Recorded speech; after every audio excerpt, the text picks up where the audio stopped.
Asyhadu an la ilaha illallah wahdahu la syarika lah wa asyhadu anna Muhammadan abduhu wa rasuluhu khairil khalqi wal karamat. Ma'asyiral muslimin jamaah Jumat yang dimuliakan Allah. Pertama-tama sebagai hamba Allah yang mengaku beriman kepadanya, untuk mari kita senantiasa mengucapkan syukur kehadirat Allah Subhanahu wa taala. Mengapa kita harus bersyukur setiap hari? Setiap waktu kita harus mengucapkan alhamdulillah. Karena begitu banyak orang yang masih ingin hidup sebagaimana kita hari ini. Namun beberapa hari yang lalu ada teman saudara kita, orang tua kita yang sudah harus diusung oleh keranda jenazahnya. Begitu banyak orang yang masih ingin bernafas lega sebagaimana kita bernafas pada hari ini. Kita bernafas begitu nyaman, begitu nikmat, begitu enak kita bernafas. Namun ada teman saudara kita yang ada di rumah sakit begitu banyak. Mereka mau bernafas saja susah, harus disambung selang yang masuk ke dalam rongga leher mereka. Begitu banyak orang yang masih ingin berjalan sebagaimana kita berjalan kaki menuju rumah Allah ini. Begitu banyak orang yang masih berjalan tanpa kendaraan dengan kaki yang mereka kuat luar biasa.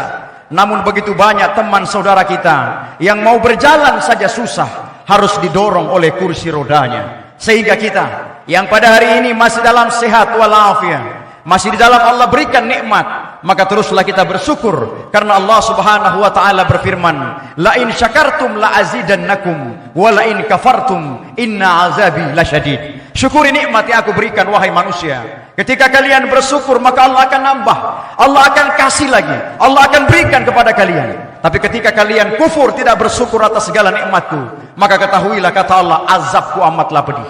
Salawat dan salam mari kita haturkan kepada junjungan kita Nabi besar Muhammad sallallahu alaihi wasallam. Rasulullah adalah sosok manusia sejati yang telah menyelamatkan kita minaz zulumati ilan nur, dari alam kegelapan menuju alam yang penuh dengan cahaya, dari alam kebodohan menuju alam yang penuh dengan ilmu pengetahuan, dari alam yang tidak beradab menuju alam yang penuh dengan keberadaban, penuh dengan adabu, penuh dengan tata krama, penuh dengan etika, sehingga kita semua bisa hadir aman dan damai sampai saat ini. Ma'asyiral muslimin jamaah Jumat yang dimuliakan Allah, khatib pada kesempatan ini akan mengambil tema yang berjudul Islam agama rahmatan lil alamin. Ketika kita menjadi umat Islam adalah menjadi gambaran bagaimana perilaku Rasulullah sallallahu alaihi wasallam. Rasulullah ketika ia hadir di tengah-tengah berbagai macam kalangan, orang sayang kepadanya, orang cinta kepadanya. Bahkan dalam peristiwa ketika Taif, kaum Taif melempari Nabi, mengalir darah di pelipis mata Nabi, bahkan bibirnya hancur. Rasulullah sallallahu alaihi wasallam dengan kondisi yang demikian, malaikat Jibril datang menawarkan bantuan kepadanya. Ya Rasulullah, angkat tanganmu pada hari ini, berdoa kepada Allah, niscaya aku akan hancurkan mereka yang melemparimu dengan batu. Mengalir air mata, bahkan mengalir darah di pelipis matanya, bahkan bibir Nabi hancur kena batu yang dilemparkan oleh kaum Taif. Adakah pada saat itu Rasulullah membalas? Adakah pada saat Rasul itu dendam? Rasulullah tidak membalasnya. Rasulullah bahkan dengan tenangnya dia menjawab, wahai Jibril, aku tidak demikian wahai Jibril, aku tidak mau begitu. Kalau mereka tidak beriman pada hari ini, maka tunggu besok. Kalau besok tidak beriman, maka tunggu lusa. Kalau lusa tidak beriman, maka tunggu anaknya. Kalau tidak anaknya beriman, maka tunggu cucu-cucu mereka. Insya Allah dari generasi mereka akan ada yang beriman kepadaku, kata Rasulullah. Bahkan pada saat itu malaikat Jibril, saking sakit hatinya malaikat Jibril berkata, ya Rasulullah Muhammad, angkat tanganmu pada hari ini. Engkau begitu dikabulkan doamu oleh Allah. Aku malaikat Jibril memiliki dua sayap. Sayap kanan saya bagaikan gunung Jabal Nur, gunung yang begitu besar. Kau berdoa, maka saya angkat sayap kanan saya tutup mereka yang tidak mau dengar dakwamu, saya akan hancurkan hari ini, kata malaikat Jibril. Kemudian pada saat itu malaikat Jibril mengingatkan Rasulullah, wahai Rasulullah, tidakkah kau melihat bagaimana kisahnya Nabi Lut yang tidak sanggup dengan umatnya, nabinya berdoa, ya Allah tenggelamkan kaumku. Kaumnya Nabi Lut ditenggelamkan oleh Allah karena doa nabinya tidak sanggup dengan umatnya. Kemudian peristiwa Nabi Nuh ditenggelamkan kaumnya karena doa nabinya. Bahkan Nabi Nuh, anaknya dan istrinya sendiri, anaknya Kan'an, tidak taat kepadanya, sehingga dia berdoa, ya Allah, aku tidak sanggup dengan umatku. Maka pada saat itu Allah datangkan gempa bumi, Allah datangkan tsunami, dihancurkan kaum mereka pada hari itu. Nah, malaikat Jibril mengatakan, nah Muhammad, Rasulullah kekasih Allah, angkat tanganmu pada hari ini, berdoa, hancurkan mereka yang tidak pernah mendengarkan dakwamu, bahkan melemparimu dengan batu sehingga mengalir darah di pelipis matamu.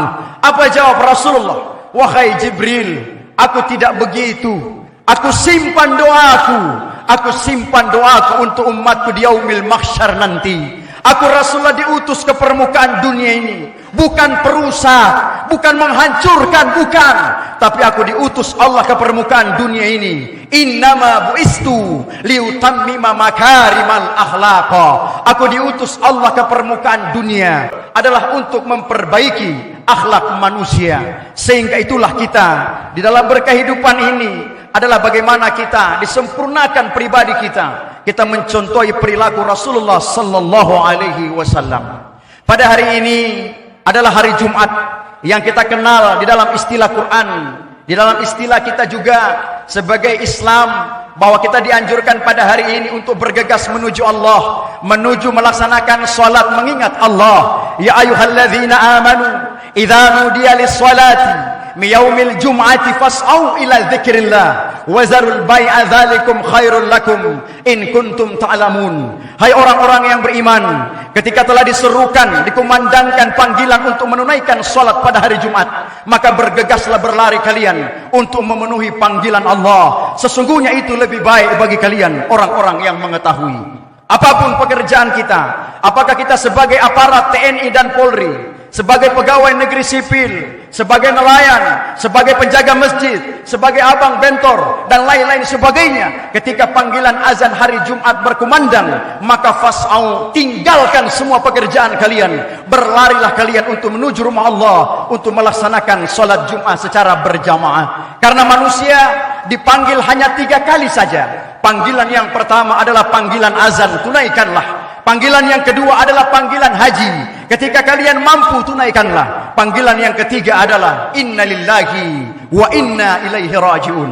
Ya ayyuhalladzina amanu taqullaha haqqa tuqatih wa la tamutunna illa wa antum muslimun. Hai orang-orang yang beriman, bertakwalah kalian dengan sebenar-benarnya takwa, dan janganlah kalian mati melainkan kalian mati dalam keadaan Islam. Ma'asyiral muslimin, jamaah Jumat yang dimuliakan Allah, di dalam berkehidupan ini tentu Islam begitu banyak menggambarkan, mengajarkan kepada kita untuk anak-anak menghargai yang lebih tua, dan yang tua menghormati bahkan menghargai yang lebih muda. Sehingga ketika kita hidup di dalam kehidupan ini untuk saling harga menghargai, saling hormat menghormati, maka akan hiduplah damai, tentram di antara kita semuanya. Allah berfirman di dalam hadits qudsinya, Ar-Rahimuna yarhamuhumur Rahman, irhamu akhlal ardi yarhamkum man fis sama. Ketika kasih sayang kalian di bumi sesama penduduk bumi, maka Allah yang di langit akan sayang kepada kalian,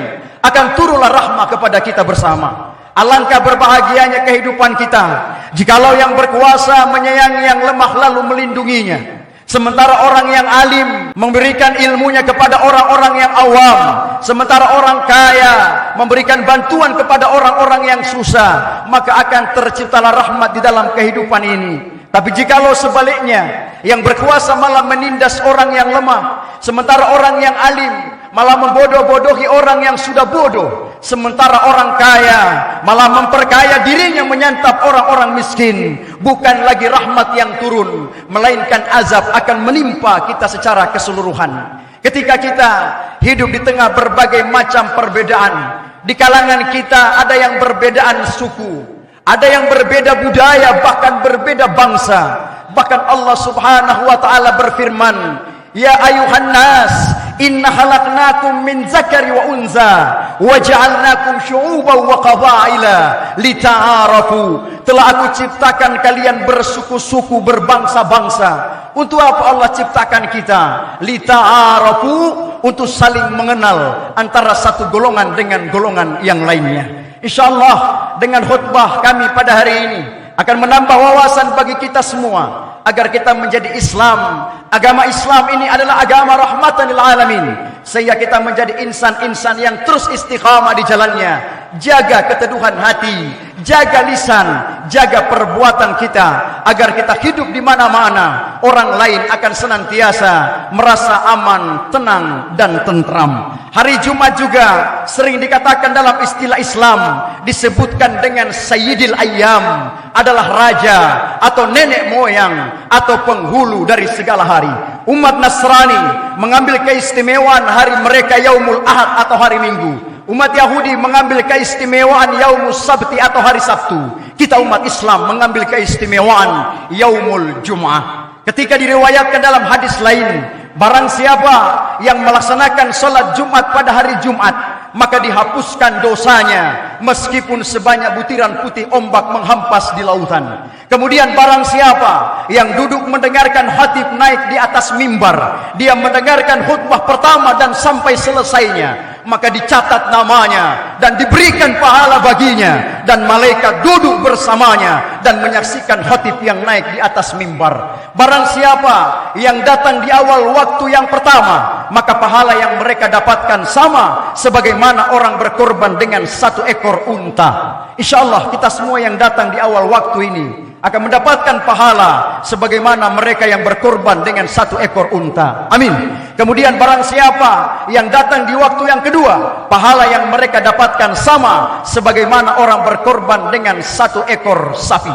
Ketika dia datang di waktu yang ketiga, maka pahalanya semakin berkurang sebagaimana mereka berkurban dengan 1 ekor kambing saja. Ketika mereka tidak mendapatkan khutbah pertama, tidak mendapatkan khutbah kedua lagi, mereka datang nanti pada saat pelaksanaan sholat Jumat, pahala yang mereka dapatkan sama sebagaimana orang berkorban dengan 1 ekor ayam saja. Ketika mereka tidak mendapatkan lagi dan mereka datang terakhir sekali, maka pahala yang mereka dapatkan sama sebagaimana orang berkorban dengan 1 buah putih telur saja. InsyaAllah kita pilih, kita mau datang di awal waktu pahalanya besar, atau kita datang di akhir waktu pahala kita sangat sedikit sekali, bahkan kita tidak mendapatkan keberkahan pada hari Jumat itu sendiri. Baiklah, kami mengambil 3 kesimpulan. Kesimpulan yang pertama, Rasulullah sallallahu alaihi wasallam pernah naik di tangga mimbar sedemikian rupa. Rasulullah naik di tangga mimbar yang pertama, mulut Rasulullah mengucapkan amin 1 kali. Kemudian Rasulullah naik di tangga mimbar yang kedua, ketika mau khutbah Rasulullah mengucapkan lagi 2 kali. Kemudian Rasulullah naik di tangga yang terakhir mau khutbah, kemudian Rasulullah mengucapkan amin sebanyak 3 kali. Setelah selesai khutbah, Rasulullah turun, ditanya oleh sahabat, "Ya Rasulullah, mengapa engkau setiap naik anak tangga mimbar mulutmu mengucapkan amin 1 kali? Kemudian di tangga yang kedua lagi amin lagi. Kemudian di tangga yang ketiga amin lagi." Kemudian Rasulullah menjawab, "Wahai sahabat, amin saya di tangga yang pertama. Malaikat Jibril datang kepadaku meminta saya mengaminkan 3 doanya." Kemudian sahabat bertanya, "Apa isi doa malaikat Jibril di tangga mimbar ketika kau naik mau khutbah ya Rasulullah?" Rasulullah menjawab, doa malaikat Jibril di tangga yang pertama, "Ya Allah, jangan kau terima amal ibadah seorang hamba yang tidak mau mengucapkan salawat atas nama nabinya. Allahumma salli wa sallim wa barik alaih." Maka ketika kita mendengarkan nama Muhammad, ucapkanlah salawat atasnya, karena kita semua adalah umatnya. Kemudian di tangga yang kedua, "Ya Rasul, apa doa malaikat Jibril sampai kau aminkan?" Rasulullah menjawab, doa malaikat Jibril di tangga yang kedua, "Ya Allah, jangan kau terima amal ibadah seorang anak yang durhaka terhadap kedua orang tuanya. Jangan kau terima ya Allah amal mereka." Sehingga Rasulullah mengucapkan amin 2 kali. Sehingga itu ketika kita menjadi anak, jadilah anak-anak yang soleh. Sayangi orang tuamu, cintai mereka, berikan pengabdian terbaik kepada mereka.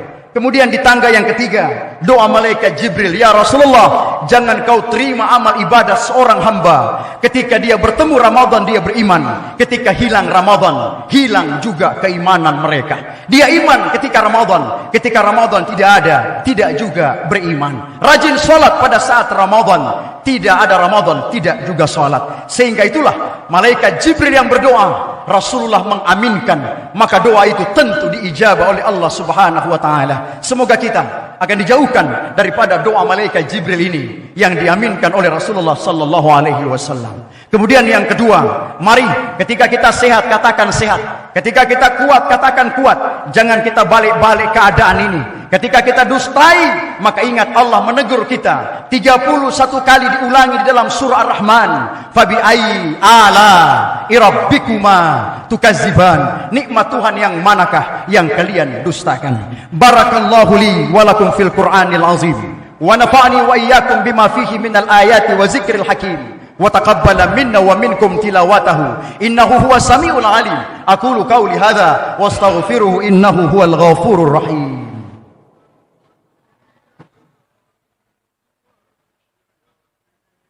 Alhamdulillahilladzi ma'al khulafa'ir rasidin sayyidina Abi Bakrin wa Umara wa Utsman wa Ali wa ala baqiyatis sahabati wa tabi'i tabi'in wa man tabi'ahu bi ihsan ila yaumiddin wa alaina ma'ahu bi rahmatika ya arhamar rahimin. Qala Allah ta'ala fil Qur'anil Karim bismillahirrahmanirrahim.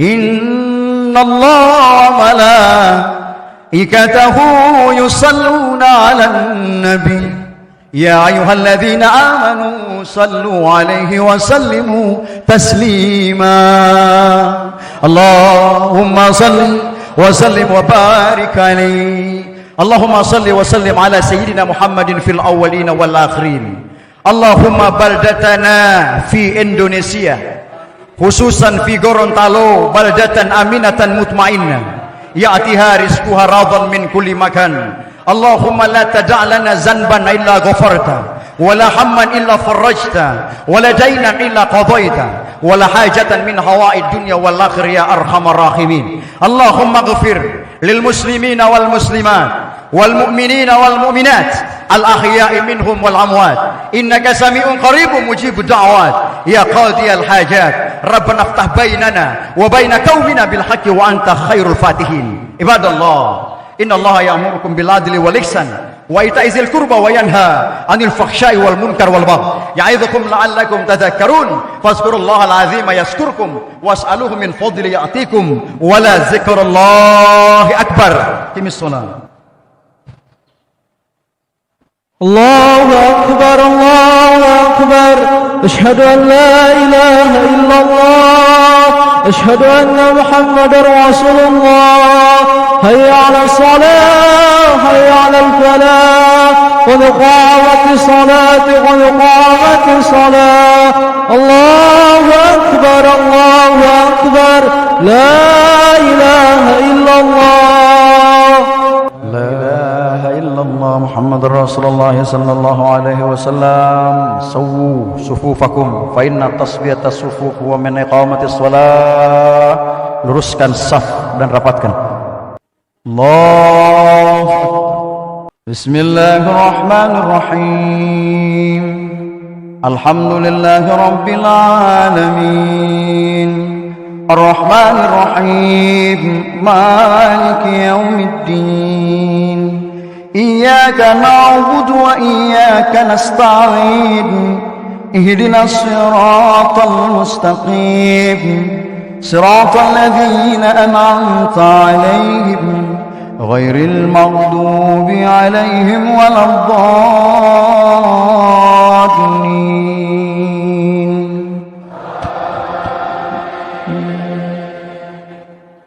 Walaqad zara'na li jahannama katsiran minal jinni wal ins lahum qulubun la yafqahuna biha ولهم أعين لا يبصرون بها ولهم آذان لا يسمعون بها أولئك كالأنعام بل هم أضل أولئك هم الغافلون. الله سمع الله لمن حمده. Allah.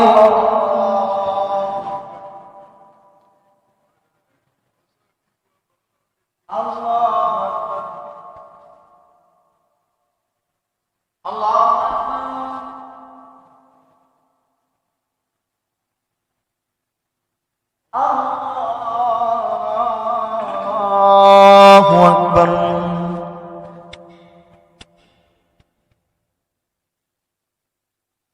بسم الله الرحمن الرحيم الحمد لله رب العالمين الرحمن الرحيم مالك يوم الدين إياك نعبد وإياك نستعين اهدنا الصراط المستقيم صراط الذين أنعمت عليهم غير المغضوب عليهم ولا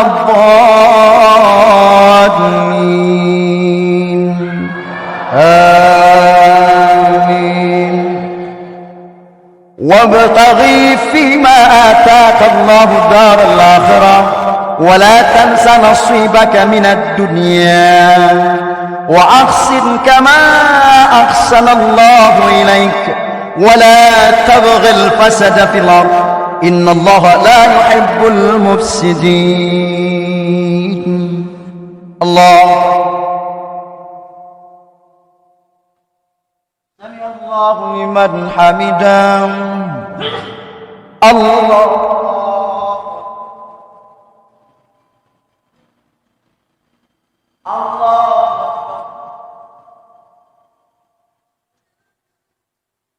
الله أكبر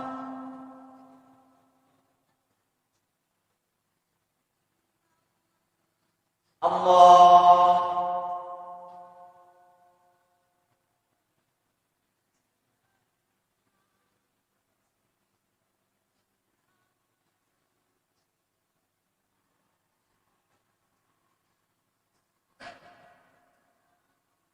السلام عليكم ورحمة الله السلام عليكم ورحمة الله